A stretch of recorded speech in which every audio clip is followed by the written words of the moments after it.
کہ لفظ استفا امیر المومنین علیہ السلام اور حسنین علیہ السلام کے بارے میں تو دیگر اخبار و روایات میں امامت و عصمت کے معنی میں استعمال ہوا ہے، اور جب ائمہ کے غیر کے لیے استعمال ہو تو ہم تفضیل کے معنی کو اختیار کر رہے ہیں؟ تو اس اعتراض کا جواب یہ ہے، یہ قول و اعتراض بر خلاف ہے سیاق اور اس آیہ مبارکہ کی تفسیر کے جو اس خبر میں ذکر ہوئی ہے۔ شیخ صدوق علیہ رحمٰن نے ریان بن ثلث سے روایت نقل کی ہے، وہ کہتے ہیں امام رضا علیہ السلام مامون کی مجلس میں شریک ہوئے۔ مامون نے کہا کہ اللہ نے عطرت کو دیگر لوگوں پر فضیلت و برتری عطا کی ہے؟ تو امام ابو الحسن رضا علیہ السلام نے فرمایا اللہ نے دوسرے لوگوں پر عطرت کی فضیلت کو اپنی محکم کتاب میں ظاہر کیا ہے۔ یہ سن کر مامون نے کہا کتاب اللہ میں کس جگہ پر ظاہر کیا ہے؟ امام علیہ السلام نے فرمایا اللہ کے اس ارشاد میں، بے شک اللہ نے آدم، نوح، خاندان ابراہیم اور خاندان عمران کو سارے جہانوں سے منتخب کیا ہے، جو ایک نسل ہے جس کے باز سے ہیں۔ یہ اولاد ہے ایک دوسرے کی، اور خدا بڑا سننے والا، بڑا جاننے والا ہے۔ دیگر الفاظ میں یوں کہہ سکتے ہیں استفا کا لفظ کلام میں موجود مناسبت اور سیاق کلام کے اعتبار سے مختلف معنی دیتا ہے۔ جنت حضرت خدیجہ سلام اللہ علیہ کی مشتاق ہے۔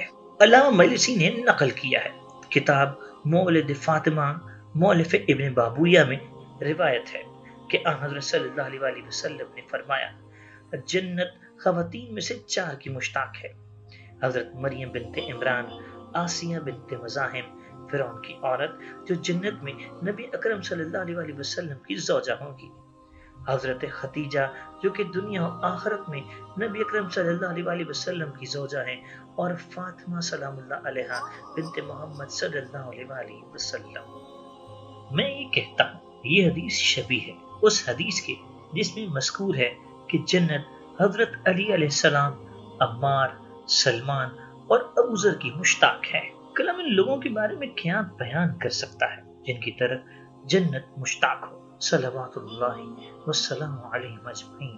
وجہ الکمیین ثقہ شیخ صفار رحمۃ اللہ علیہ نے ابو بصیر سے روایت کیا ہے، میں امام جعفر صادق علیہ السلام کے پاس تھا، امام نے اپنا پاؤں زمین پر مارا کہ اچانک سے ایک سمندر ظاہر ہو گیا جس میں چاندی کی کشتیاں چل رہی تھیں۔ امام علیہ السلام کشتی میں سوار ہوئے اور میں بھی سوار ہوا، یہاں تک کہ ایک خیموں والی جگہ پہنچے، وہ خیمے چاندی سے بنے ہوئے تھے۔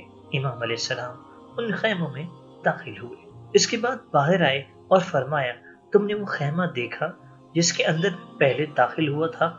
میں نے کہا جی ہاں۔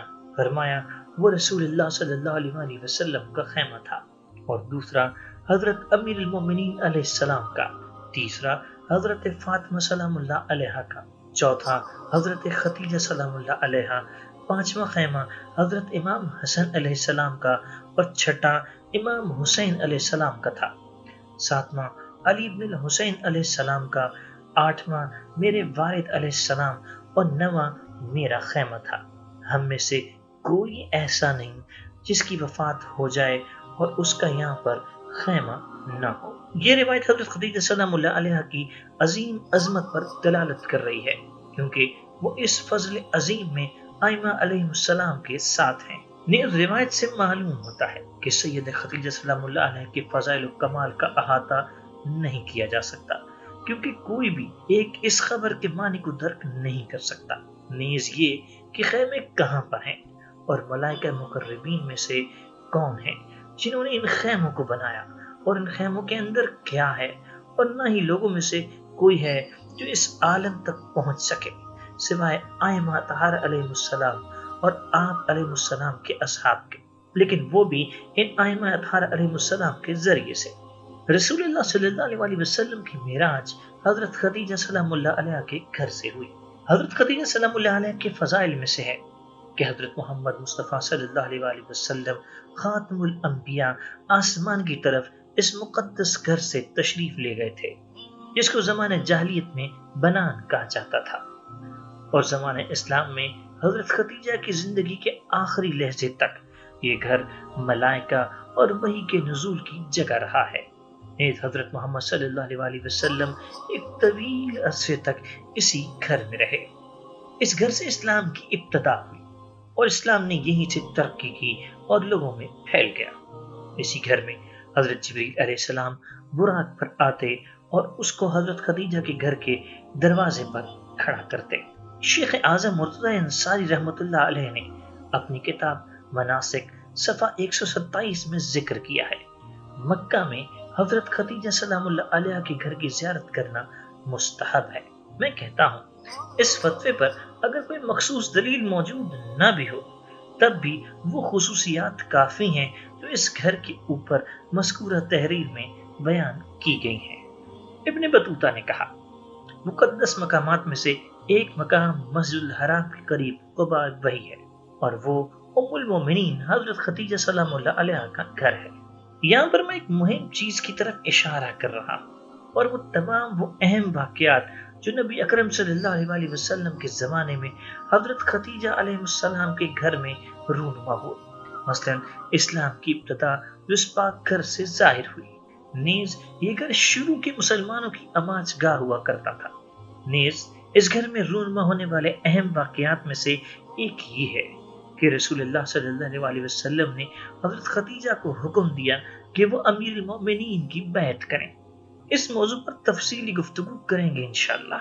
ان اہم واقعات میں سے ایک یہ ہے کہ نبی اکرم صلی اللہ علیہ وسلم اس مقدس گھر سے آسمانوں کی سیر پر روانہ ہوئے تھے، اور دیگر اہم واقعات بھی اس گھر کے ساتھ وابستہ ہیں۔ ان تمام اہم واقعات کا حضرت خدیجہ سلام اللہ علیہ کے گھر میں رونما ہونا ظاہر کرتا ہے کہ یہ خاتون بڑی قابل اور باصلاحیت خاتون تھیں، اور ان کے برعکس کسی اور میں اس طرح کی لیاقت و قابلیت نہیں تھی۔ دیگر الفاظ میں یوں کہا جا سکتا ہے کہ ان مہم قضا یا واقعات کے لیے ایک ظرف اور پاک جگہ کی ضرورت تھی، اتنا پاک کہ یہ الہی واقعات وہاں پر رونما ہو سکیں، اس جگہ پر ٹھہر سکیں۔ یہی بیت حضرت خدیجہ سلام اللہ علیہ اس قدر پاک ظرف اور اس قدر تحمل پذیر تھا کہ ان انوار قدسیہ کو برداشت کر سکا۔ یہ اللہ کا فضل اور اس کی مرضی ہے، جس پر چاہے فضل کر سکتا ہے۔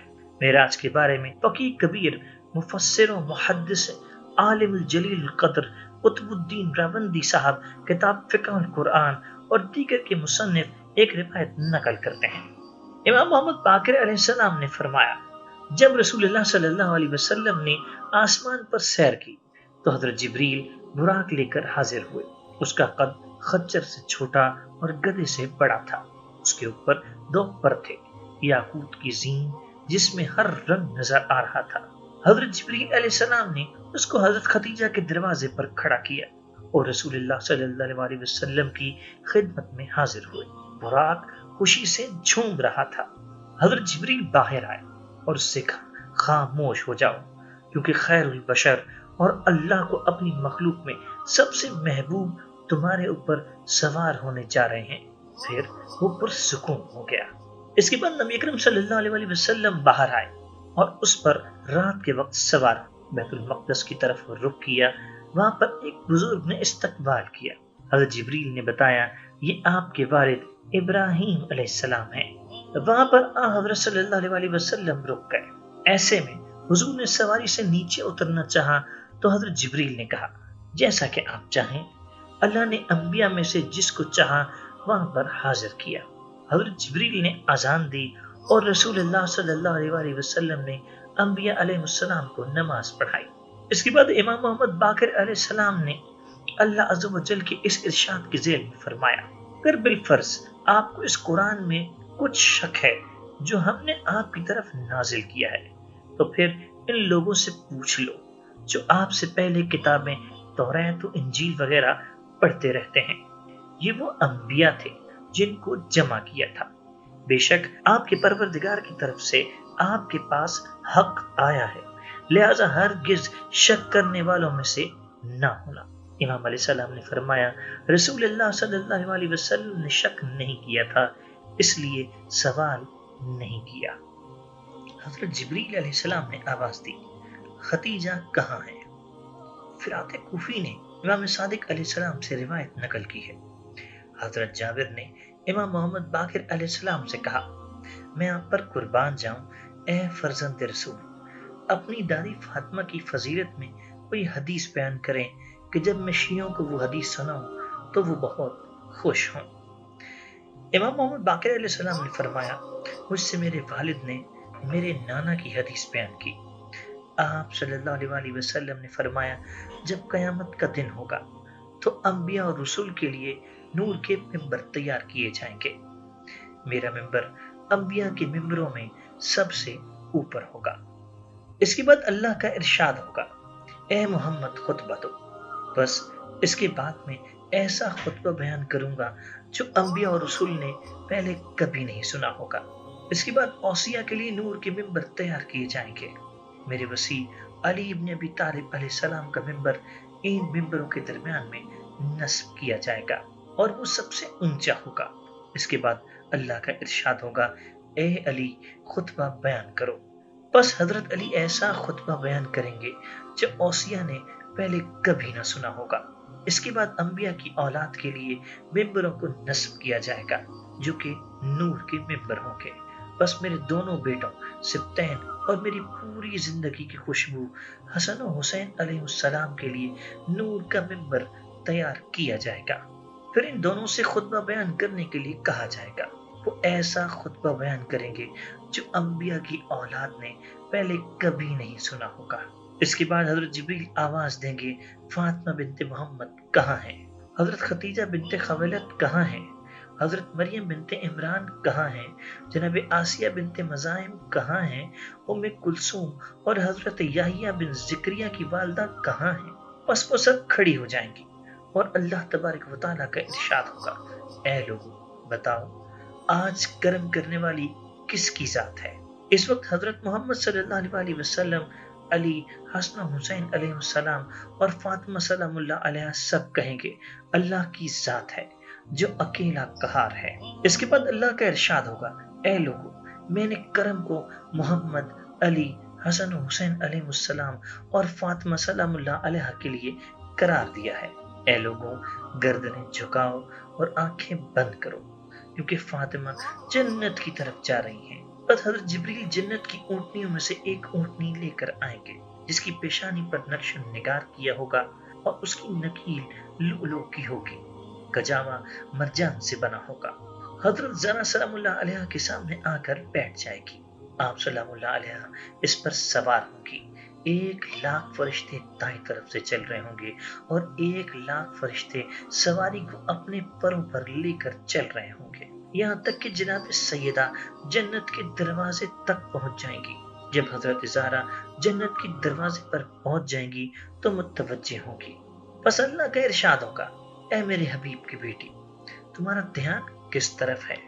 حالانکہ میں نے تم کو اپنی جنت میں داخل ہونے کا حکم دیا ہے۔ جناب سیدہ فرمائیں گی، اے میرے رب میں چاہتی ہوں کہ آج جیسے دن میں مجھے پہچانا جائے۔ اللہ کا ارشاد ہوگا، اے میرے حبیب کی بیٹی واپس جاؤ اور دیکھو جس کے بھی دل میں تمہاری یا تمہارے اولاد میں سے کسی کی محبت ہے اس کا ہاتھ پکڑو اور جنت میں لے جاؤ۔ امام محمد باقر علیہ السلام نے فرمایا، اے جابر اللہ کی قسم اس روز سیدہ کے شیعوں کو اس طرح تلاش کیا جائے گا اور چن کر الگ کیا جائے گا جس طرح پرندہ بیکار دانوں کو کھانے والے دانوں سے الگ کرتا ہے۔ جب جناب سیدہ کے شیعہ جنت کے دروازے پر پہنچ جائیں گے تو اللہ تعالیٰ ان کے دلوں میں ایک خیال ڈالے گا اور وہ متوجہ ہو جائیں گے۔ اللہ کا ارشاد ہوگا، اے میرے دوستوں تم لوگوں کے ذہن میں کیا ہے؟ میرے حبیب کی بیٹی نے تم لوگوں کے بارے میں سفارش کی ہے۔ وہ لوگ کہیں گے، اے ہمارے رب ہم چاہتے ہیں آج جیسے دن میں ہم کو پہچانا جائے۔ اللہ کا ارشاد ہوگا، اے میرے دوستو واپس جاؤ اور دیکھو جس شخص نے بھی تم لوگوں سے فاطمہ کی وجہ سے محبت کی ہو یا فاطمہ کی محبت کی وجہ سے تم لوگوں کو کچھ کھلایا ہو یا کچھ پہنایا ہو یا کچھ پلایا ہو یا کسی نے تم لوگوں کی غیبت کی اجازت نہ دی ہو فاطمہ کی محبت کی وجہ سے، جاؤ ایسے شخص کا ہاتھ پکڑو اور جنت میں داخل کرو۔ امام محمد باقر علیہ السلام نے فرمایا اللہ کی قسم لوگوں میں کوئی باقی نہیں بچے گا سوائے شک کرنے والے اور کافر یا منافق کے۔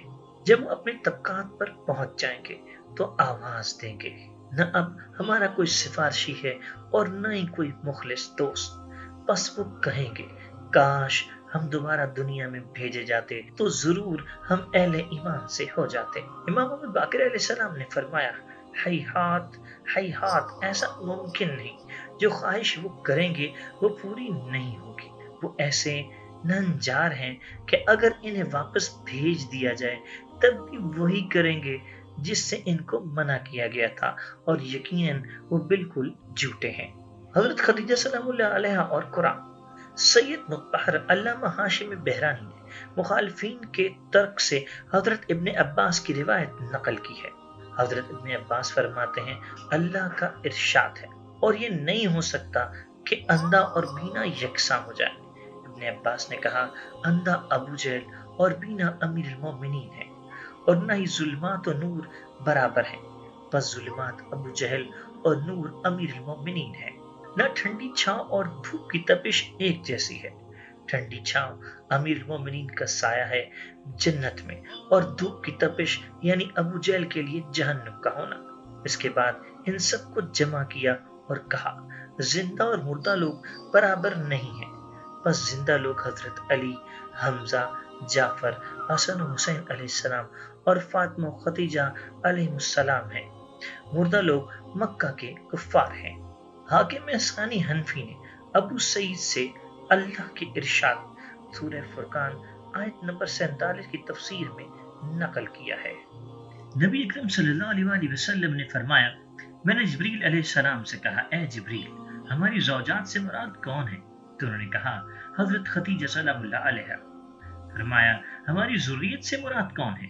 تو کہا حضرت فاطمہ سلام اللہ علیہ۔ اور آنکھوں کی ٹھنڈک سے کون مراد ہیں؟ تو کہا الحسن والحسین علیہ السلام۔ فرمایا اور ہمیں متقین کا امام بنا وہ کون ہے؟ تو جبریل علیہ السلام نے کہا وہ علی علیہ السلام ہے۔ حکیم فیض کاشانی نے نقل کیا ہے کہ اس آیت کی تفسیر نبوت و قرآن اور حضرت خدیجہ سلام اللہ علیہ سے کی گئی ہے، کیونکہ آپ کی پوری اولاد حضرت خدیجہ میں سے ہے سوائے حضرت ابراہیم علیہ السلام کے۔ شیخ صدوق علیہ رحمٰن ابن عباس سے روایت نقل کی ہے، راوی کہتا ہے میں نے ان سے اللہ کے ارشاد کے بارے میں پوچھا، والضحیٰ آیت نمبر 6۔ ترجمہ کیا خدا نے آپ کو یتیم نہیں پایا تو پناہ کی جگہ دی؟ تو کہا رسول اللہ صلی اللہ علیہ وآلہ وسلم کو یتیم اس لیے کہا گیا ہے کہ روئے زمین پر اولین و آخرین میں سے کوئی آپ کا نظیر نہیں تھا۔ تو اللہ نے اپنی نعمتوں کا ذکر کرتے ہوئے فرمایا۔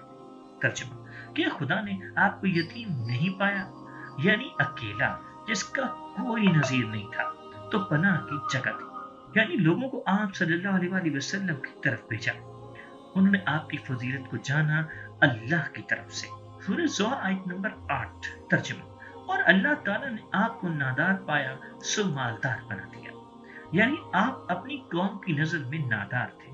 وہ کہہ رہے تھے کہ آپ کے پاس مال و دولت نہیں ہے، تو اللہ تعالیٰ نے آپ کو خدیجہ کے مال کے ذریعے غنی کر دیا۔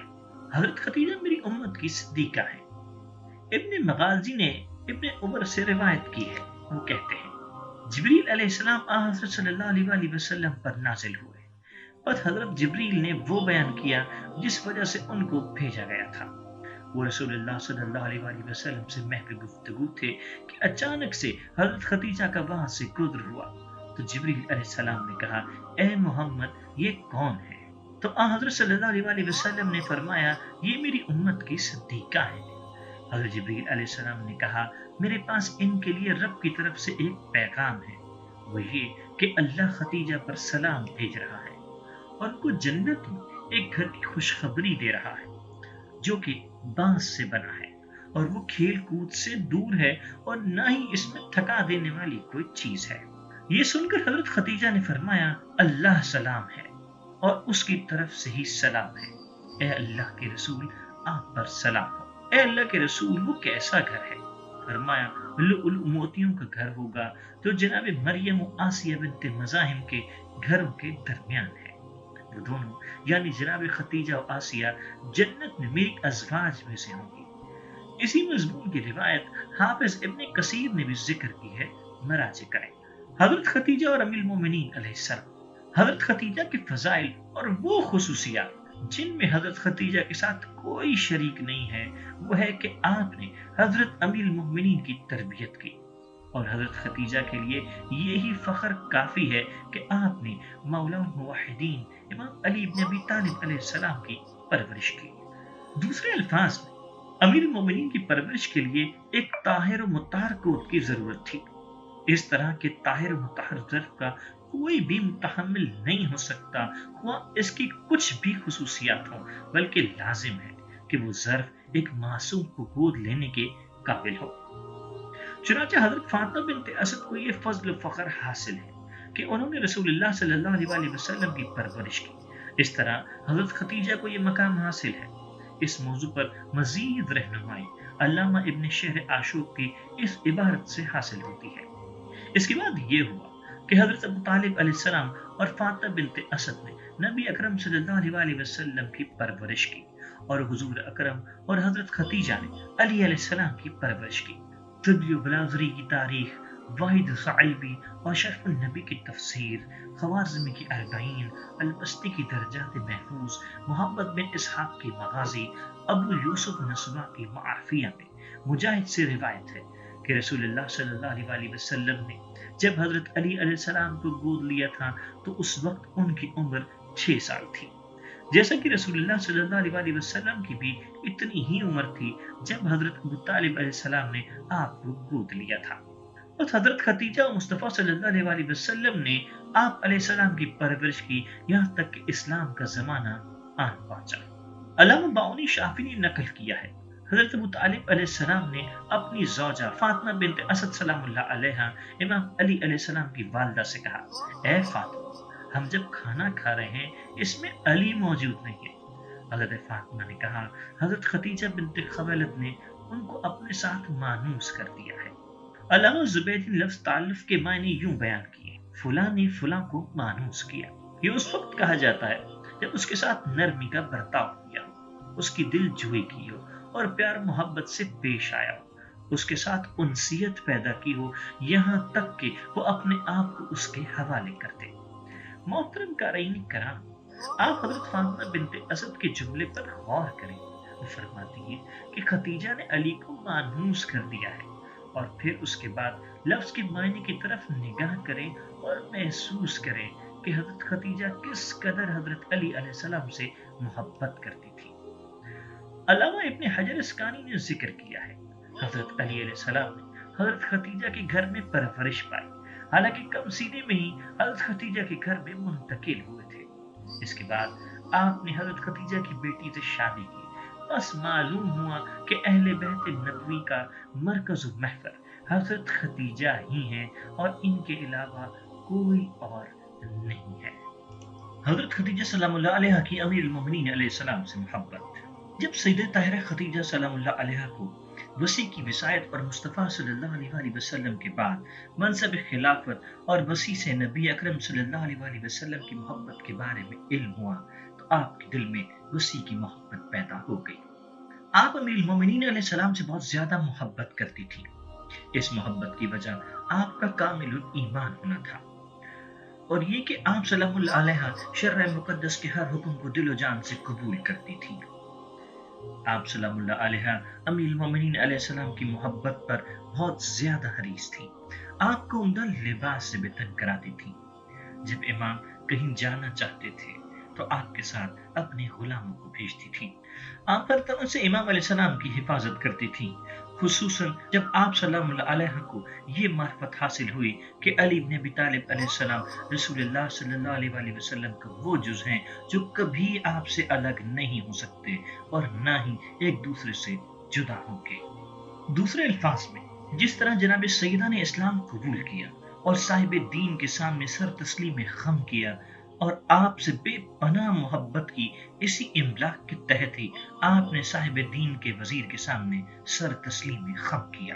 میری نظر میں یہ آپ کی فضائل میں سے ایک اہم فضیلت ہے کیونکہ بالفرض وسیع سے اس قدر محبت نہ ہوتی اور ان کے سامنے سر تسلیم خم نہ ہوتا تو آپ اس عظیم منزلت تک نہیں پہنچ پاتی اور نہ ہی سیدہ النساء یا افضل النساء اہل جنت قرار پاتی، کیونکہ وسیع کے سامنے سر تسلیم خم کیے بغیر اور اس کی محبت کے بغیر کسی شخص کی کوئی اہمیت نہیں ہوتی، خواہ اس کی معاشرتی اور سیاسی اور اقتصادی کتنی بڑی شخصیت ہی کیوں نہ ہو۔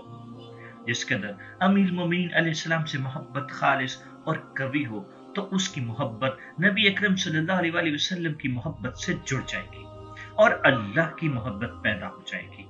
چنانچہ فریقین کی متواتر روایت میں ذکر ہوا ہے، جس نے علی سے محبت کی اس نے مجھ سے محبت کی، اور جس نے مجھ سے محبت کی اس نے اللہ سے محبت کی، اور جس نے علی سے بغض رکھا اس نے مجھ سے بغض رکھا، اور جس نے مجھ سے بغض رکھا اس نے اللہ سے بغض رکھا۔ حضرت خدیجہ سلام اللہ علیہ کے وسیع رسول صلی اللہ علیہ وسلم سے محبت کرنے کا بہت عجیب انداز تھا۔ جب وہ امیر المومنین علیہ السلام کو عمدہ لباس زیب تن کراتی تو اس میں بیش بہا ہیرے و جواہر مرسے کرتی تھی، جس سے دیکھنے والوں کے منہ کھلے رہ جاتے تھے۔ جناب سیدہ کے غلام ان لوگوں کی حیرت دیکھ کر وضاحت کرتے کہ یہ محمد کا بھائی ہے اور وہ سب سے زیادہ ان سے محبت کرتے ہیں، اور وہ حضرت خدیجہ سلام اللہ علیہ کی آنکھوں کی ٹھنڈک ہیں جو ان پر سکون نازل کرتا ہے۔ اس بات کا علم مورخ و عالم علامہ مسعودی کے بیان سے ہوتا ہے۔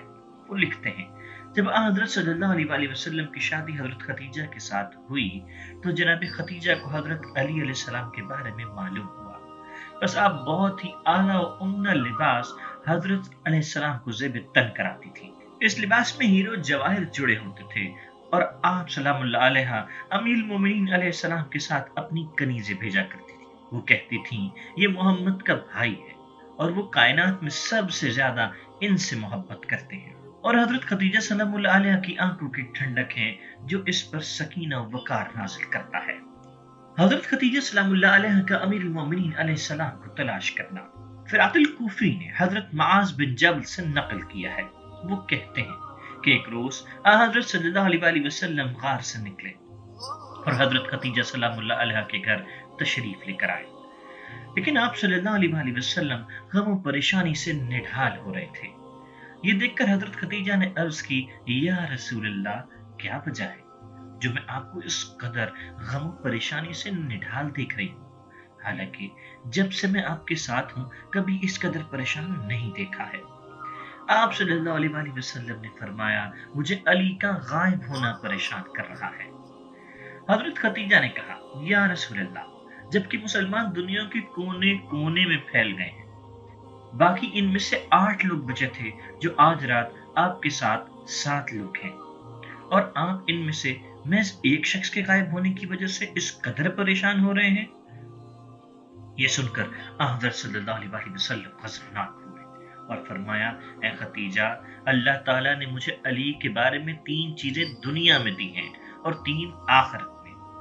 جو 3 چیزیں مجھے دنیا میں دی ہیں ان میں سے مجھے اس بات کا خوف نہیں ہے کہ ان کی موت واقع ہوگی یا ان کو قتل کر دیا جائے گا، یہاں تک کہ اللہ مجھے اس کا وقت نہ بتا دے، لیکن مجھے علی کے بارے میں ایک چیز کا خوف ہے۔ حضرت خدیجہ سلام اللہ علیہ نے عرض کی اے اللہ کے رسول مجھے بتائیں کہ دنیا اور آخرت کی وہ تینوں چیزیں کیا ہیں، اور وہ ایک چیز کیا ہے جس کے بارے میں آپ کو خوف ہے، تو میں اپنے اونٹ پر سوار ہو کر جاؤں گی اور علی کو تلاش کر کے آؤں گی، مگر یہ کہ میرے اور ان کے درمیان موت رکاوٹ ہو جائے۔ حضرت صلی اللہ علیہ وسلم نے فرمایا اے خدیجہ بے شک اللہ تعالیٰ نے علی کے بارے میں دنیا میں جو چیزیں عطا کی ہیں وہ یہ ہے کہ میری موت کے وقت مجھے علی غسل دے گا، اور علی کے بارے میں اس دنیا میں جو چیز دی ہے وہ یہ ہے کہ وہ 43 جنگجوؤں کو قتل کرے گا اپنے مرنے یا قتل ہونے سے پہلے، اور علی کے بارے میں آخرت میں جو چیزیں عطا کی ہیں وہ یہ کہ علی شفاعت کے روز موجود ہوں گے، اور علی کے بارے میں آخرت میں جو چیز عطا کی ہے وہ یہ کہ قیامت کے روز میں جس چابی سے جنت کے دروازوں کو کھولوں گا وہ چابی علی لے کر آئے گا۔ نیز مجھے قیامت کے روز 4 علم دیے جائیں گے، بس لوائے حمد والا پرچم میرے ہاتھ میں ہوگا اور لوائے تحلیل میں علی کو دوں گا اور ان کو پہلے گروہ کے پاس بھیجوں گا۔ یہ لوگ وہ ہوں گے جن کا حساب آسان ہوگا اور جنت میں بغیر حساب کے داخل ہوں گے۔ لوائے تکبیر حمزہ کو دوں گا اور ان کو دوسرے گروہ کے پاس بھیجوں گا۔ لوائے تسبیح جعفر تیار کو دوں گا اور ان کو تیسرے گروہ کے پاس بھیجوں گا۔ پھر میں اپنی امت میں کھڑا ہو جاؤں گا یہاں تک کہ شفاعت کروں گا ان کی، اور اس کے بعد میں آگے چلوں گا اور حضرت ابراہیم علیہ السلام میرے پیچھے ہوں گے یہاں تک کہ میں اپنی امت کو جنت میں داخل کروں گا۔ لیکن اس وقت میں علی کے بارے میں پریشان اس لیے ہوں کہ قریش کے جاہل لوگ ان کو تکلیف نہ پہنچائیں۔ یہ سن کر حضرت خدیجہ اپنے اونٹ پر سوار ہوئی اور حضرت علی علیہ السلام کی تلاش میں نکل پڑی۔ بس اچانک سے کسی شخص کو دیکھا تو اس پر سلام کیا تاکہ جب وہ جواب دے تو معلوم ہو سکے وہ علی ہیں یا کوئی اور ہے۔ تو اس نے جواب دیا وعلیکم السلام۔ تو آپ علیہ السلام نے فرمایا جی ہاں۔ اس کے بعد آپ نے اونٹ کو بٹھایا اور فرمایا میرے ماں باپ آپ پر قربان ہو، آپ اونٹ پر سوار ہو۔ امیر المومنین علیہ السلام نے فرمایا مجھ سے زیادہ سوار ہونے کا حق آپ کو ہے، بس چلے نبی اکرم کے پاس اور حضرت کو پہلے سے جا کر خوشخبری سنائیں اور میں بھی پیدل چلتے ہوئے گھر پہنچ جاؤں گا۔ حضرت خدیجہ نے دروازے پر آ کر اونٹ کو بٹھایا۔ رسول اللہ صلی اللہ علیہ وسلم چت لیٹے ہوئے سیدھا ہاتھ سینے سے ناک تک پھیر رہے ہیں اور فرما رہے ہیں اے میرے اللہ، میری پریشانی کو دور کر، میرے دل کو میرے خلیل علی ابن ابی طالب کے ذریعے سے ٹھنڈک پہنچا۔ آپ نے یہ دعا 3 بار دہرائی تو حضرت خدیجہ نے عرض کی بے شک اللہ نے آپ کی دعا کو قبول فرمایا ہے۔ یہ سن کر حضرت سیدھے بیٹھ گئے اور ہاتھ بلند کر کے فرمایا شکر ہے جواب دینے والے کا، اور یہ جملہ آپ نے 11 بار دہرایا۔ علامہ مجلسی نے نقل کیا ہے امام علی علیہ السلام کی شہادت کے وقت امام حسن نے بلند آواز سے گریہ کیا تو امام علیہ السلام نے آنکھیں کھولی اور فرمایا اے میرے بیٹے، آج کے بعد اپنے والد کے بارے میں پریشان نہیں ہونا، یہ تمہارے نانا محمد مصطفیٰ صلی اللہ علیہ وسلم ہیں، یہ تمہاری نانی خدیجۃ الکبریٰ اور تمہاری ماں فاطمہ الزہرا سلام اللہ علیہ ہیں، اور حور عین بڑے پرتپاک سے استقبال کے لیے انتظار کر رہے ہیں۔ بس تم اپنے آپ کو سنبھالو اور اپنی آنکھوں کو ٹھنڈا کرو اور رونے سے رک جاؤ کیونکہ ملائکہ آسمان پر چلے گئے ہیں۔ مؤلف کہتے ہیں یہ امام امیر المومنین علیہ السلام کی طرف سے حضرت خدیجہ سلام اللہ علیہ کی قدر و منزلت کے بارے میں گواہی ہے۔ حضرت خدیجہ سلام اللہ علیہ کا جود و کرم۔ حضرت خدیجہ بہت بڑے جود و کرم کی مالکن تھی اور آپ کی یہ صفت بہت ہی معروف و مشہور تھی۔ یہی وجہ تھی کہ حضرت ابو طالب علیہ السلام نے اپنے خطبے میں کہا تھا میرے بھتیجے نے تم لوگوں کی کریمہ جو کہ جود و سخا سے متصف ہے کا رشتہ بھیجا ہے۔ یہ خطبہ تزویج کے باب میں گزر گیا ہے، وہاں پر ملاحظہ کریں۔ نیز حضرت خدیجہ سلام اللہ علیہ کے جود و سخا پر یہ روایت دلالت کر رہی ہے جس کو ابن الاسیر نے ذکر کیا ہے۔ دائی حلیمہ رسول اللہ صلی اللہ علیہ وسلم کی خدمت میں حاضر ہوئی اور قحط و خشک سالی کی شکایت کی۔ حضرت صلی اللہ علیہ وسلم نے اس بارے میں حضرت خدیجہ سے بات کی تو حضرت خدیجہ نے انہیں 40 بھیڑیں اور ایسے اونٹ دیے جن پر کجاووں کے نشانات تھے۔ محترم قارئین کرام، حضرت خدیجہ کی جود و سخا کی کمیت و کیفیت کا ملاحظہ کریں، بلکہ حضرت خدیجہ کے فخر کے لیے حضرت ابو طالب کا گزشتہ قول ہی کافی ہے۔ علامہ بہیقی نے نقل کیا ہے رسول اللہ صلی اللہ علیہ وسلم نے فرمایا میں نے کوئی خاتون خدیجہ سے بہترین نہیں دیکھی۔ میں اور میرے صحابہ جب بھی واپس آتے تھے تو خدیجہ ہمارے لیے طعام کا بندوبست کر کے رکھتی تھی۔ یہ حضرت معصوم صلی اللہ علیہ وسلم کی گواہی ہے حضرت خدیجہ کے بارے میں، جس کے بعد کسی اور کی گواہی کی ضرورت نہیں ہے۔ حضرت خدیجہ کے علم کے بارے میں، حضرت خدیجہ کے علوم کے بارے میں یہ ہے کہ وہ تعبیر خواب کی عالمہ تھی۔ حالانکہ یہ علم مشکل علوم میں سے ایک ہے، نیز یہ خفیہ علوم میں سے ہے جس کے مطالب عالیہ پر عام انسان دسترس حاصل نہیں کر سکتا سوائے اللہ کی فضل و رحمت کے۔ حالانکہ ہم دیکھتے ہیں کہ اس علم میں اول درجہ انبیاء کرام علیہ السلام و اوصیاء کا ہے، ان کے بعد ان کے خاص پیروکاروں کا، اور ان کے بعد اہل علم و عمل کا نمبر آتا ہے۔ اگر کوئی اس علم کا اہل ہے تو ان کی تعداد بہت ہی کم ہے، اور جو چیز دلالت کر رہی ہے کہ حضرت خدیجہ تعبیر خواب کی عالمہ تھیں، اس کے لیے چند نصوص ہیں جن کا ذکر علامہ مجلسی نے کیا ہے۔ علامہ الرولابی نے کہا ہے، رسول اللہ صلی اللہ علیہ وسلم کے ابتدائی زمانے میں آپ صلی اللہ علیہ وسلم نے خواب دیکھا اور پریشان ہوئے۔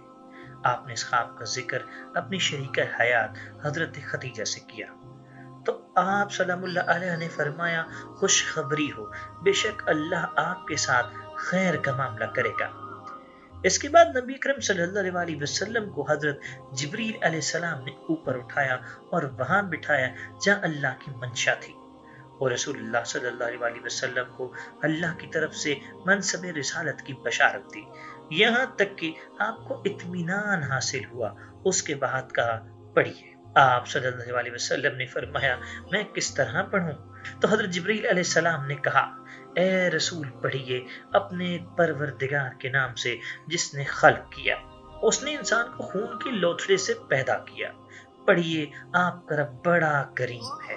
بس رسول اللہ صلی اللہ علیہ وسلم نے اپنے رب کی طرف سے دیا گیا منصب قبول کیا، اور جو کچھ حضرت جبرائیل اللہ کی طرف سے لے کر آئے اس کی اتباع کی، اور اپنے گھر والوں کی طرف واپس تشریف لے کر آئے۔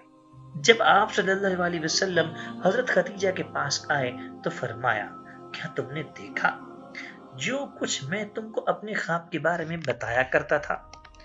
بس جبریل نے بلند کیا اور آپ نے جو کچھ اللہ کی طرف سے آپ کے پاس آیا اور جو سنا، اس سب کی خبر حضرت خدیجہ کو دے دی۔ بس حضرت خدیجہ نے فرمایا، بشارت ہو آپ صلی اللہ علیہ وسلم کو، اے اللہ کے رسول، اللہ آپ سے خیر کا معاملہ کرے گا، بس جو اللہ نے دیا ہے اس کو قبول کرے۔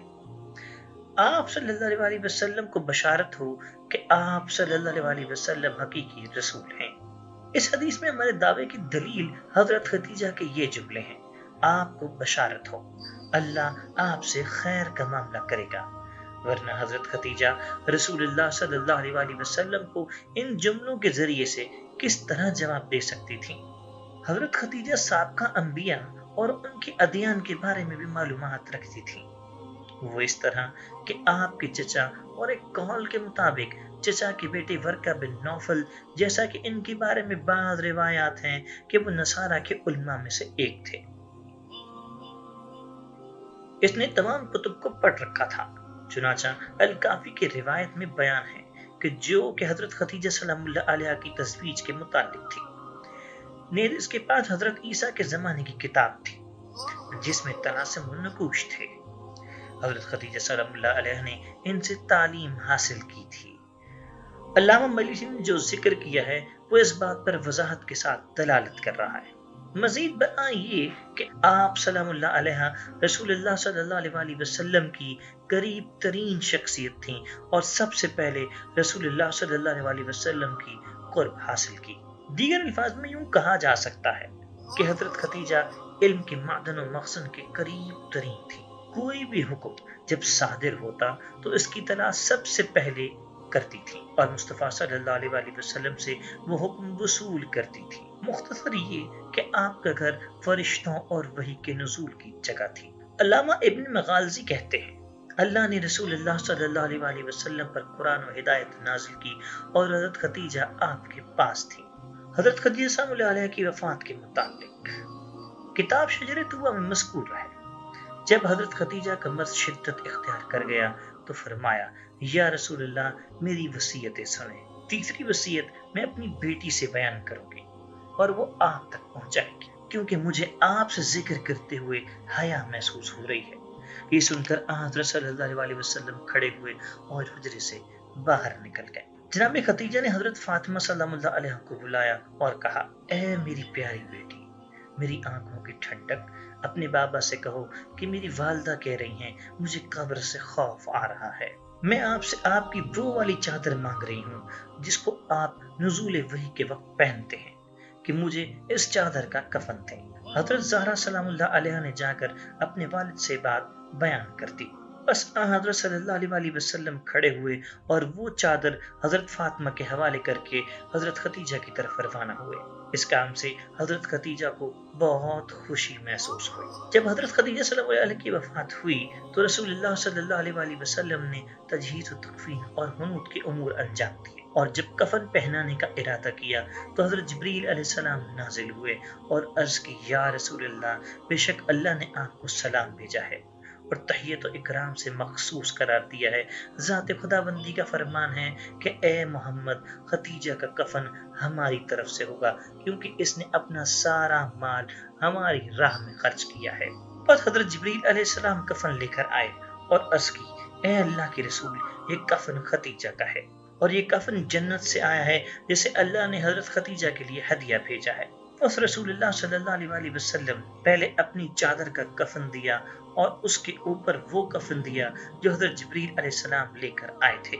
اس طرح حضرت خدیجہ کو 2 کفن دیے گئے، ایک کفن اللہ کی طرف سے اور ایک کفن رسول اللہ کی طرف سے۔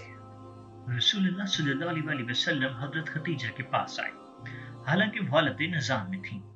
رسول اللہ صلی اللہ علیہ وسلم نے حضرت خدیجہ سے فرمایا، آپ یہ حالت نہیں دیکھی جا سکتی، اے خدیجہ، بس جب اپنی سوکنوں کے پاس پہنچو تو ان کو سلام کہنا۔ حضرت خدیجہ نے عرض کیا، وہ کون ہوں گی یا رسول اللہ؟ فرمایا، مریم بنت عمران اور کلثوم، حضرت موسیٰ علیہ السلام کی بہن، اور آسیہ فرعون کی عورت۔ حضرت خدیجہ نے عرض کی، خوشحالی ہو یا رسول اللہ۔ مجلسی اول علیہ رحمہ نے شیخ صدوق علیہ رحمہ کی کلام کی شرح کرتے ہوئے ذکر کیا ہے، یعنی حضرت خدیجہ سلام اللہ علیہ حالت نظام میں تھی، یعنی ہم سے آپ کی موت کا منظر نہیں دیکھا جاتا اے خدیجہ۔ یہ جملہ غم و اندوہ کی کیفیت کو بیان کرنے کے لیے معروف و مشہور تھا۔ جب اپنی سوکنوں کے پاس پہنچو، یہ حضرت صلی اللہ علیہ وسلم کی طرف سے جناب خدیجہ کو جنت کی بشارت ہے، اور مذکورہ خواتین کو سوکن اس لیے فرمایا کہ وہ جنت میں رسول اللہ صلی اللہ علیہ وسلم کی زوجات میں ہوں گی، یعنی ازواج پر برکت ہو اور ان میں پیار و محبت ہو۔ یہ وہ جملہ جو دور جاہلیت میں مبارکباد دینے کے لیے استعمال ہوتا تھا۔ مجلسی ثانی علیہ رحمہ نے نقل کیا ہے، رسول اللہ صلی اللہ علیہ وسلم کے اعلان نبوت کے 10ویں سال میں حضرت ابو طالب علیہ السلام کی وفات ہو جاتی ہے۔ ابن عباس کہتے ہیں، رسول اللہ صلی اللہ علیہ وسلم کو حضرت ابو طالب علیہ السلام کا جنازہ دیکھنا پڑا۔ حضرت صلی اللہ علیہ وسلم نے فرمایا، اے چچا جان، بے شک آپ نے صلہ رحم کو بطور احسن انجام دیا اور اللہ آپ کو بہترین جزائے خیر دے۔ اسی سال میں حضرت ابو طالب علیہ السلام کی وفات کے چند دن بعد حضرت خدیجہ سلام اللہ علیہ کی وفات ہوئی، جب وہ اپنے آخری مرض میں مبتلا تھی۔ رسول اللہ صلی اللہ علیہ وسلم تشریف لے کر آئے اور فرمایا، اے خدیجہ، میں تمہیں اس تکلیف میں نہیں دیکھ سکتا، حالانکہ اللہ نے تکلیف سہنے میں بہت زیادہ خیر رکھا ہے۔ کیا تم نہیں جانتی کہ اللہ نے تمہارے ساتھ جنت میں میری شادی مریم بنت عمران اور کلثوم حضرت موسیٰ علیہ السلام کی بہن اور آسیہ فرعون کی عورت سے کرائی ہے؟ حضرت خدیجہ نے فرمایا، کیا اللہ نے ایسا کر دیا ہے اللہ کے رسول؟ رسول اللہ نے فرمایا، جی ہاں۔ حضرت خدیجہ نے کہا، خوشحالی و ترقی ہو۔ جس وقت حضرت خدیجہ سلام اللہ علیہ کی وفات ہوئی، ان کی عمر 65 سال تھی۔ ہجون مکہ کے ایک پہاڑ کا نام ہے میں دفن کیا گیا۔ رسول اللہ صلی اللہ علیہ وسلم نے آپ سلام اللہ علیہ کو قبر میں اتارا۔ اس زمانے میں نماز جنازہ کا حکم نازل نہیں ہوا تھا۔ علامہ ذہبی نے ذکر کیا ہے، حضرت خدیجہ کے بعد حضرت صلی اللہ علیہ وسلم نہایت غمگین رہنے لگے، یہاں تک کہ آپ کے بارے میں پریشانی ہونے لگی۔ علامہ طبرسی نے شیخ صدوق علیہ رحمہ اور بحار الانوار کی مانند روایات نقل کی ہیں، لیکن اس میں یہ الفاظ ہیں، رسول اللہ صلی اللہ علیہ وسلم حضرت خدیجہ کے پاس آئے تو وہ اپنی جان اپنے خالق کے حقیقی کو سپرد کرنے والی تھی۔ رسول اللہ صلی اللہ علیہ وسلم نے فرمایا، اے خدیجہ، تمہارا یہ حال دیکھ کر مجھے تکلیف ہو رہی ہے۔ محدث مجلسی نے اسماء بنت امیس سے روایت نقل کی ہے، وہ کہتی ہیں کہ حضرت خدیجہ نے وقت وفات گریہ کیا تو میں نے کہا کہ آپ رو رہی ہیں، حالانکہ آپ تو سیدہ نساء العالمین ہیں۔ آپ حضرت صلی اللہ علیہ وسلم کی زوجہ ہیں اور آپ کو حضور اکرم صلی اللہ علیہ وسلم کی زبان مبارک سے جنت کی بشارت ملی ہوئی ہے۔ فرمایا اس لیے نہیں رو رہی ہوں، بات یہ ہے کہ ہر عورت کو شادی کی پہلی رات ایسی عورت کی ضرورت ہوتی ہے جو اس کی رازدار اور اس کی ضروریات کو پورا کرے۔ فاطمہ سلام اللہ علیہا ابھی کم سن ہے، مجھے ڈر ہے کہ جب حضرت فاطمہ کو ان چیزوں کی ضرورت ہوگی تو کوئی ان کی مدد کرنے والی خاتون نہیں ہوگی۔ یہ سن کر میں نے کہا، اے میری شہزادی، میرا آپ سے وعدہ ہے اگر میں زندہ رہی تو اس آپ کی ذمہ داری کو میں انجام دوں گی۔ بس جب وہ رات ہوئی تو نبی اکرم صلی اللہ علیہ وسلم نے سب کو نکل جانے کا حکم دیا، اور جب خود باہر جانا چاہ رہے تھے تو ان کو میرا سایہ نظر آیا۔ فرمایا تم کون ہو؟ میں نے کہا اسما بنت امیس۔ فرمایا کیا میں نے تمہیں نکل جانے کا حکم نہیں دیا تھا؟ میں نے عرض کی جی بالکل اے اللہ کے رسول، میرا مقصد آپ کا حکم عدولی کرنا نہیں تھا، لیکن میں نے حضرت خدیجہ سے ایک وعدہ کیا تھا۔ اور پھر پورا واقعہ رسول اللہ صلی اللہ علیہ وسلم کے ساتھ بیان کیا۔ یہ سن کر رسول اللہ صلی اللہ علیہ وسلم نے میرے لیے دعا کی۔ خوارزمی نے نقل کیا ہے، رسول اللہ صلی اللہ علیہ وسلم حضرت خدیجہ اپنی بیوی کے پاس گئے۔ جب وہ حالت احتضار میں تھیں تو انہوں نے رسول اللہ سے موت کی تکلیف کی شکایت کی، تو رسول اللہ نے گریہ کیا اور ان کے لیے دعا کی۔ اس کے بعد فرمایا اے خدیجہ بہترین انداز سے آگے بڑھو، تم امہات المومنین میں سب سے بہترین اور افضل ہو، تم سیدہ نساء العالمین ہو۔ علامہ ابن حجر اسقلانی نے بیان کیا ہے، ابو سلمہ اور یحییٰ بن عبد الرحمن بن حاتم ان دونوں نے کہا، خولہ بنت حکیم آئیں اور کہا یا رسول اللہ میں دیکھ رہی ہوں کہ حضرت خدیجہ کا خلا پر نہیں ہوا۔ آپ نے فرمایا جی بالکل، وہ بچوں کی ماں اور گھر سنبھالنے والی تھی۔ عبداللہ بن سعدہ بن صغیر نے روایت بیان کی ہے، وہ کہتا ہے کہ جب حضرت ابو طالب علیہ السلام اور حضرت خدیجہ سلام اللہ علیہ کی وفات ہوئی، کیونکہ دونوں کی وفات کے درمیان 1 ماہ 5 دن کا فرق تھا، لہذا رسول اللہ پر 2 مصیبتیں جمع ہو گئیں۔ بس آپ گھر میں ہی رہتے اور بہت کم باہر نکلتے تھے۔ علامہ مجلسی نے ذکر کیا ہے کہ بعثت کے 10ویں سال کے آخر میں حضرت ابو طالب علیہ السلام کی وفات ہوئی، اور حضرت ابو طالب کی وفات کے 3 دن بعد حضرت خدیجہ کا انتقال ہو گیا۔ پس رسول اللہ نے اس سال کا نام غم کا سال عام الحزن رکھا۔ آپ صلی اللہ علیہ وسلم نے فرمایا قریش میرے بارے میں حضرت ابو طالب کی وفات تک خاموش رہے۔ عبداللہ بن مرہ نے کتاب المعرفہ میں ذکر کیا ہے کہ حضرت خدیجہ کی وفات حضرت ابو طالب کی وفات کے 3 دن بعد ہوئی۔ علامہ قطب الدین راوندی نے ذکر کیا ہے، رسول اللہ صلی اللہ علیہ وسلم اور دیگر مسلمان شیب ابی طالب سے باہر نکلے اور لوگوں میں گھل مل گئے۔ اس کے 2 ماہ بعد حضرت ابو طالب علیہ السلام کی وفات ہوئی اور اس کے بعد حضرت خدیجہ کی وفات ہوئی۔ اس طرح رسول اللہ صلی اللہ علیہ وسلم پر امر عظیم نازل ہوئے جس سے آپ بہت زیادہ غمگین ہوئے۔ علامہ العریلی نے ذکر کیا ہے، ابن سعید نے سلسلہ سند حکیم بن حزام تک پہنچایا، وہ کہتا ہے کہ حضرت خدیجہ سلام اللہ علیہ کی وفات ماہ رمضان المبارک میں ہوئی، جب اعلان نبوت کے 10 سال گزر چکے تھے اور آپ سلام اللہ علیہ کی عمر 65 سال تھی۔ بس ہم نے ان کے جنازے کو ان کے گھر سے اٹھایا اور ہجون مکہ کا پہاڑ میں دفن کیا۔ رسول اللہ صلی اللہ علیہ وسلم نے ان کے جسد مبارک کو قبر میں اتارا۔ اس زمانے میں نماز واجب نہیں ہوئی تھی۔ الہجون مکہ کی چوٹی پر ایک پہاڑ ہے جہاں پر حضرت خدیجہ کے رشتہ دار دفن کیے گئے تھے۔ تاریخی یعقوبی میں ذکر ہوا ہے، جب حضرت خدیجہ کی وفات ہوئی تو حضرت فاطمہ رسول اللہ صلی اللہ علیہ وسلم سے منسلک ہوئیں اور روتے ہوئے فرما رہی تھیں میری والدہ کہاں ہے؟ پس حضرت جبریل علیہ السلام نازل ہوئے اور کہا حضرت فاطمہ سے کہیے بے شک اللہ نے تمہاری ماں کے لیے جنت میں بانس کا گھر بنایا ہے جس میں نہ کوئی تھکن ہے اور نہ کوئی تکلیف ہے۔ نیز محدث جلیل القدر شیخ قمی نے ذکر کیا ہے، رسول اللہ صلی اللہ علیہ وسلم حضرت خدیجہ کی وفات کے بعد بہت غمگین ہوئے، یہاں تک کہ گھر سے باہر تشریف لانا کم کر دیا اور اس سال کا نام عام الحزن رکھا۔ امیر المومنین علیہ السلام نے حضرت خدیجہ کی وفات پر مرثیہ کہا۔ ترجمہ، میری دونوں آنکھوں تم پر اللہ کی رحمت اور برکتیں نازل ہوں، تم ان دونوں بزرگ ہستیوں کے وصال پر خوب آنسو بہاؤ۔ کیونکہ ان دونوں نے اسلام کے لیے بہت ہی جاں بازی اور غم گساری سے کام کیا۔ ان دونوں کا کوئی مثل و ثانی نہیں۔ ایک تو اس سردار مکہ حضرت ابو طالب علیہ السلام پر گریا کرو جو رئیس مکہ ہیں، اور رئیس مکہ حضرت عبد المطلب کے لخت جگر اور نور نظر ہیں۔ دوسرے سیدۃ النساء حضرت خدیجہ الکبریٰ سلام اللہ علیہ پر آنسو بہاؤ، جنہوں نے سب سے پہلے نماز ادا فرمائی۔ ان دونوں کی جدائی اور فراق نے میرے لیے ہوا اور خلا و فضا کو غم و علم کے اندھیرے میں بدل دیا۔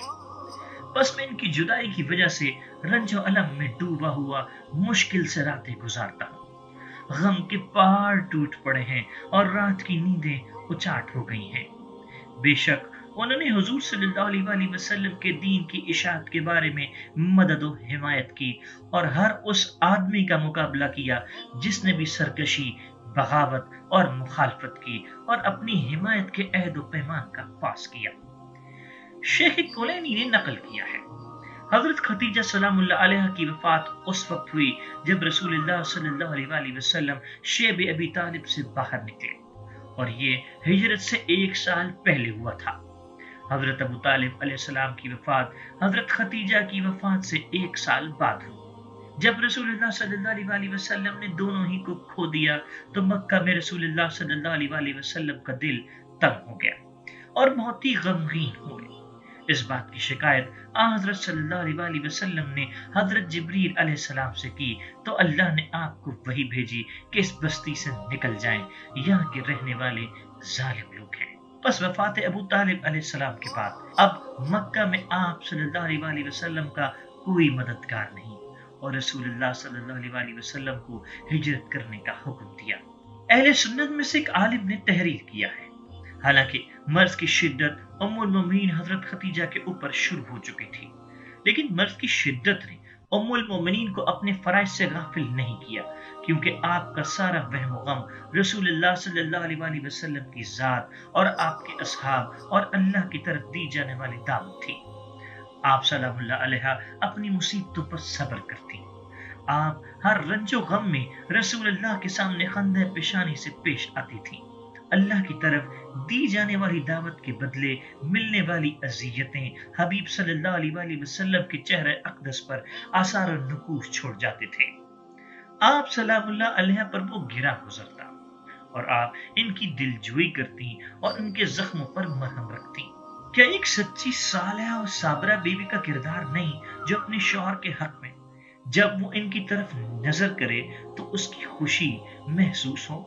حالانکہ یہ ایک پیار کرنے والی ماں کا کردار ہے، وہ اپنے بیٹے کی پیشانی کو صاف کرتی ہے اور دنیا کی ساری پریشانیاں اس سے دور کر دیتی ہے۔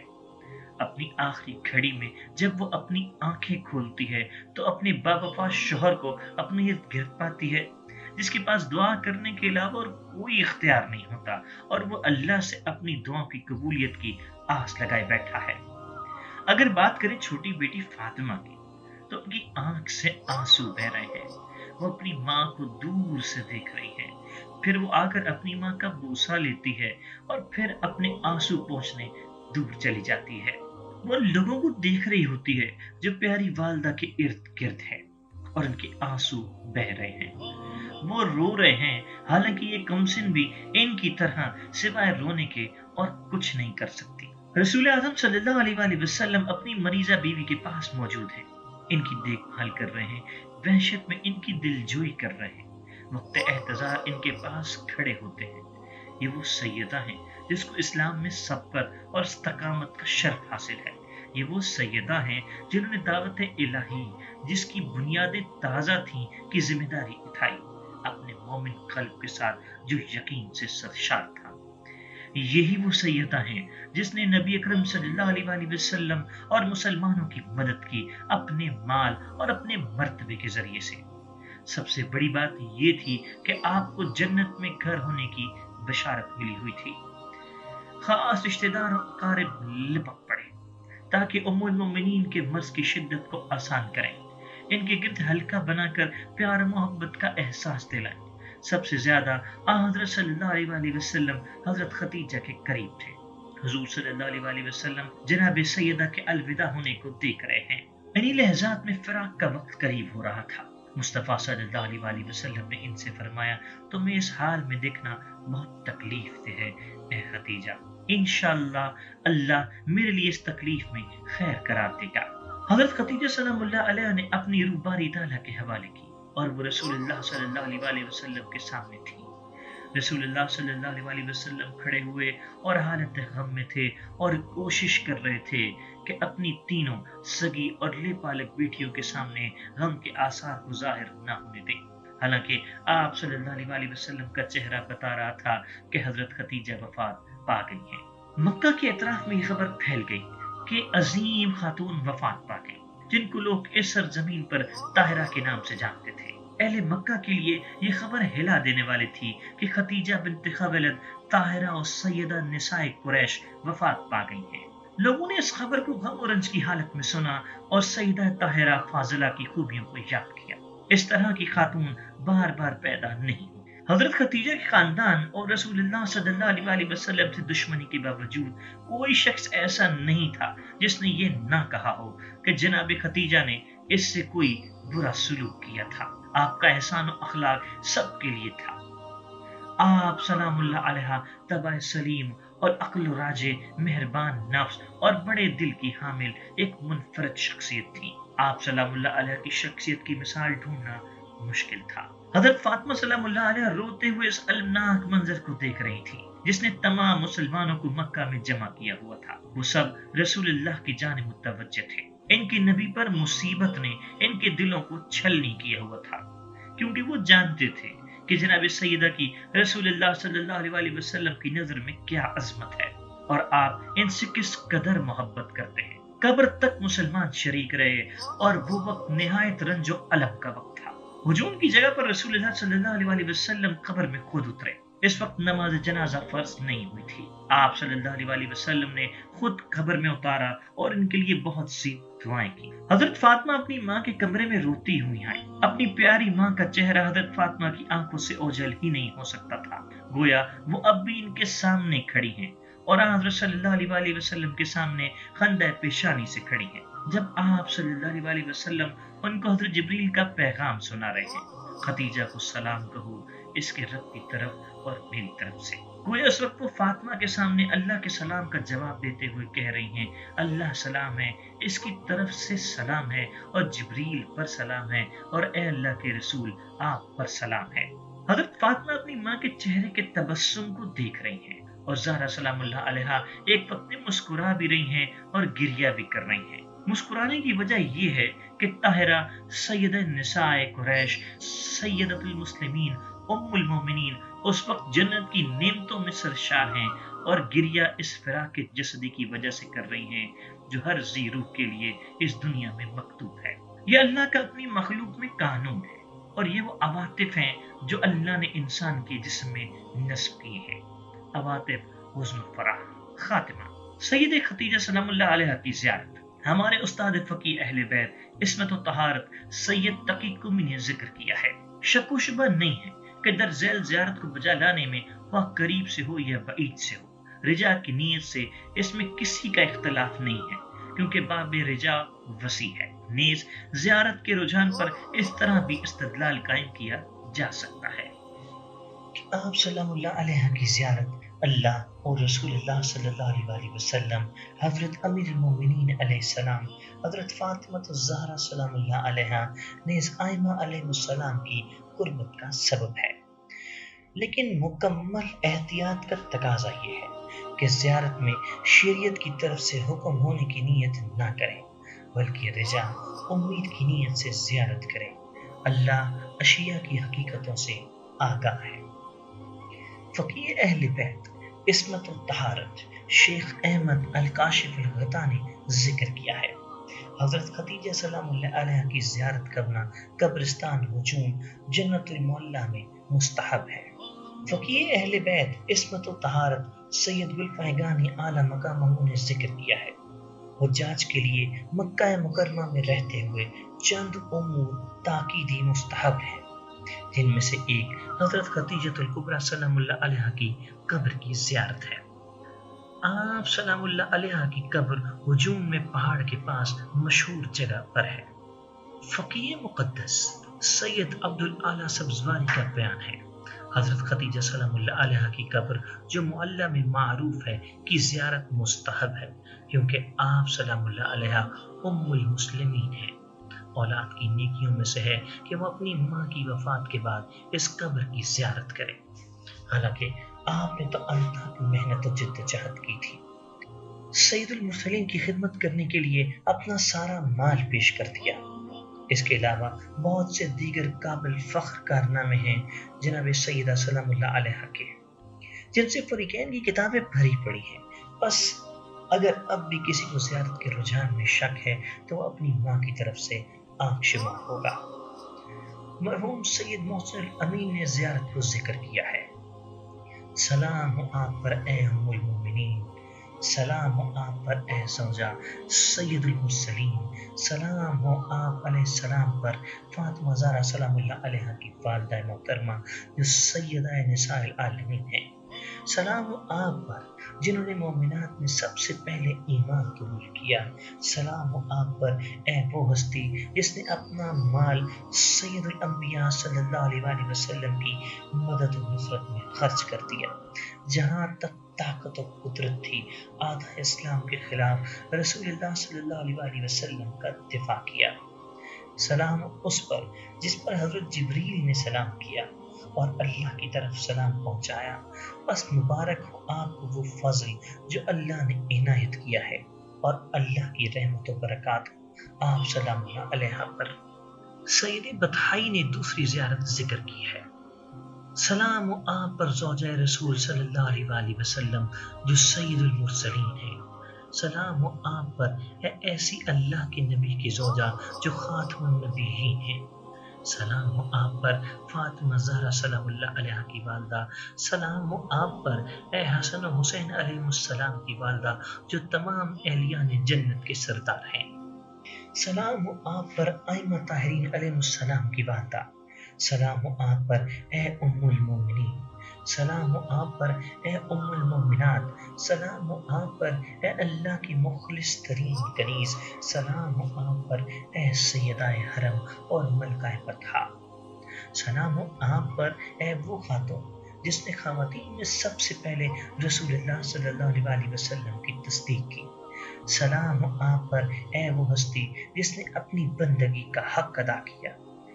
اپنا سر تسلیم خم کیا اور اپنا مال سید الانبیاء صلی اللہ علیہ وآلہ وسلم کے لیے خرچ کر دیا، سلام ہو آپ پر اے آسمان کے اللہ کے حبیب کی مصاحبہ، آپ کی تزویج خلاصۃ الاصفیاء صلی اللہ علیہ وآلہ وسلم سے ہوئی، اے ابراہیم علیہ السلام خلیل اللہ کی بیٹی، سلام آپ پر اے اللہ کے دین کی حفاظت کرنے والی، سلام آپ پر اے رسول اللہ صلی اللہ علیہ وآلہ وسلم کی مدد کرنے والی، سلام اس پر جس نے دفن کی ذمہ داری رسول اللہ صلی اللہ علیہ وسلم نے پوری کی، سلام اس پر جس کے دفن کی ذمہ داری رسول اللہ صلی اللہ علیہ وآلہ وسلم نے پوری کی اور اللہ کی رحمت کے سپرد کیا۔ میں گواہی دیتا ہوں آپ اللہ کی حبیبہ اور بہترین کنیز ہیں، بے شک اللہ نے آپ کو اپنی رحمت کے سائے میں یاقوت و اقبان کے محلوں میں رکھا، جنت کے اعلیٰ مقامات پر۔ اللہ کا درود ہو آپ سلام اللہ علیہ پر، اللہ کی رحمت و برکات ہو آپ سلام اللہ علیہ پر۔ میں کہتا ہوں ہمارے استاد آیت اللہ عظمہ سید قمی نے بیان کیا ہے، اور وہ بیان اس زیارت کو بھی شامل کرتا ہے، کیونکہ یہ زیارت ائمہ علیہ السلام سے منقول نہیں ہے بلکہ علماء کی طرف سے ترتیب دی گئی ہے، تو لازم ہے کہ اس زیارت کو رجال پڑھا جائے نہ کہ مستحب کی نیت سے، کیونکہ باب رجال وسیع ہے، اللہ امور کی حقیقتوں سے باخبر ہے۔ یہ تمام الکلام ہے، ساری تعریف اللہ کے لیے ہے، صلاۃ والسلام ہو ہمارے سید محمد صلی اللہ علیہ وآلہ وسلم اور آل اطہار علیہ السلام کے اوپر، ہمیشہ کی لعنت ہو ان کے سارے دشمنوں کے اوپر قیامت کے دن تک۔